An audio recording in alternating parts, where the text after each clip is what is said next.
You wake up, your eyes open, and for a fraction of a second, you have no idea who you are. Most people never notice this gap. It lasts less than a heartbeat.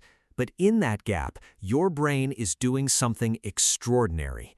It is reassembling you, piecing together a name, a face, a history, a self from almost nothing. And it does this so smoothly, so convincingly, that you never once question it. But the real answer is far stranger than you think.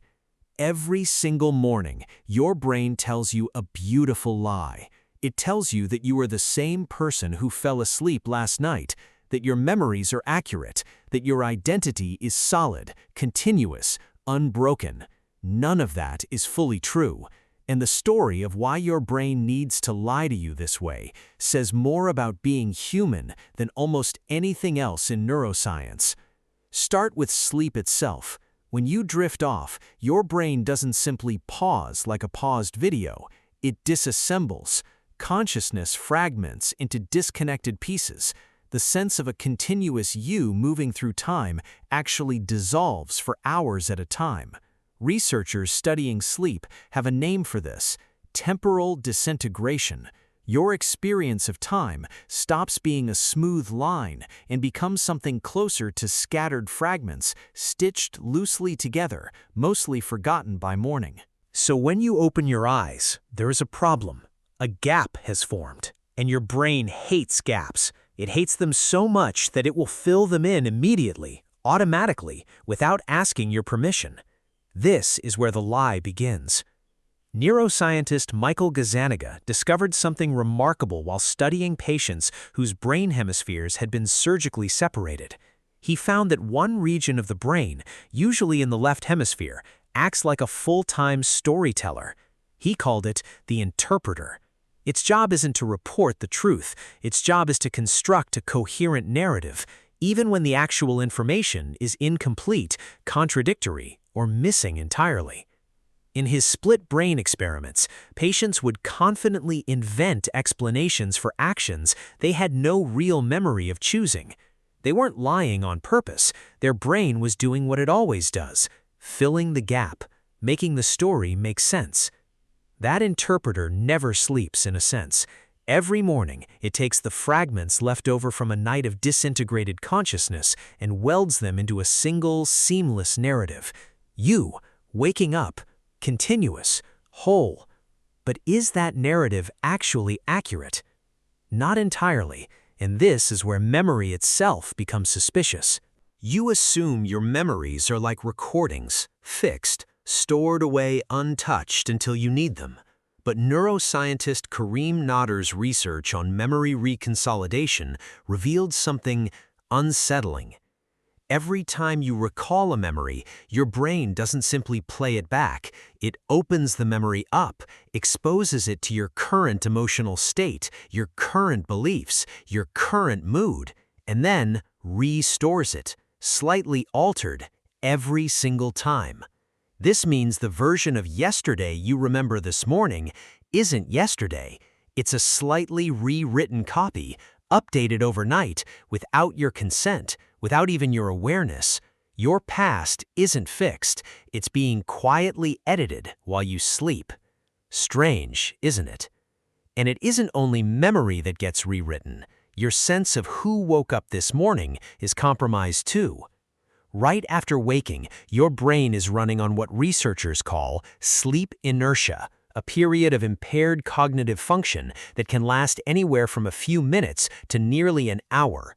During this window, reaction times slow, judgment weakens. Some studies have found cognitive performance during sleep inertia can dip to levels comparable with mild intoxication.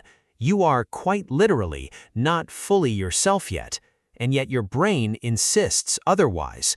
It hands you a fully formed sense of identity before your prefrontal cortex has even finished booting up. The lie isn't a flaw, it's a feature. Confidence, even false confidence, gets you moving. Hesitation at the edge of a cave entrance 10,000 years ago could get you killed. This is where the story turns backwards, toward your ancestors, and toward why this lie exists at all. For nearly all of human history, waking up wasn't a gentle transition into a warm bed and a phone screen. Waking up could mean immediate danger, a predator's sound nearby, a dropping fire, a shifting weather front. There was no evolutionary luxury for a slow, uncertain reboot of identity and memory each morning. A hesitant brain, one that woke up asking, "Wait, who am I again, and is this a threat?" was a brain that got eaten. Natural selection didn't favor accuracy here. It favored speed. It favored confidence. It favored a fast, coherent, believable story, even if that story was stitched together from fragments and guesswork. So the interpreter evolved not to tell you the truth, but to tell you something usable, something that gets you upright, alert, and moving in under a second. That is the trade your brain made, generation after generation. Truth sacrificed for speed. But there's a deeper layer to this beautiful lie, one that touches identity itself, not just memory. Psychologist Daniel Kahneman described two very different selves living inside every person. The experiencing self, which lives entirely in the present moment with no access to memory or narrative, and the remembering self, which doesn't experience anything directly, but instead constructs the story of your life after the fact, deciding which moments matter and which get erased. Kahneman's research found that these two selves often disagree completely about what actually happened. The remembering self, not the experiencing self, is the one that wakes up each morning and declares, "I am me, and yesterday happened, and it made sense." That declaration is a construction, a summary, a curated highlight reel dressed up as raw fact. Which raises an uncomfortable question. If your morning sense of self is built from fragments, edited memories, in a storyteller module whose real job is coherence rather than accuracy, then what exactly wakes up each day? Is it you, or is it a highly convincing narrator wearing your face? Most people never ask this question because the lie works too well. It has to work well. Imagine if it didn't. Imagine opening your eyes every morning to genuine uncertainty about your own continuity, your own past, your own identity. That isn't a hypothetical. It happens in certain rare neurological conditions, and it is described as terrifying. The seamless morning lie you experience isn't a glitch to be fixed. It's a mercy. And maybe that's the real reframe here. You've spent your whole life assuming that waking up means returning to yourself. But what if it actually means being rebuilt? What if every morning your brain quietly performs a small act of reconstruction, gathering scattered fragments of memory, mood, and sensation, and welding them into someone stable enough to make coffee, speak in sentences, and love the people around them? That process isn't dishonest in any cruel sense. It's closer to an act of care. Your brain isn't lying to hurt you. It's lying to protect you from a truth that would be far harder to function with. That identity is not a fixed object you own, but a story your brain retells, slightly differently, every single day.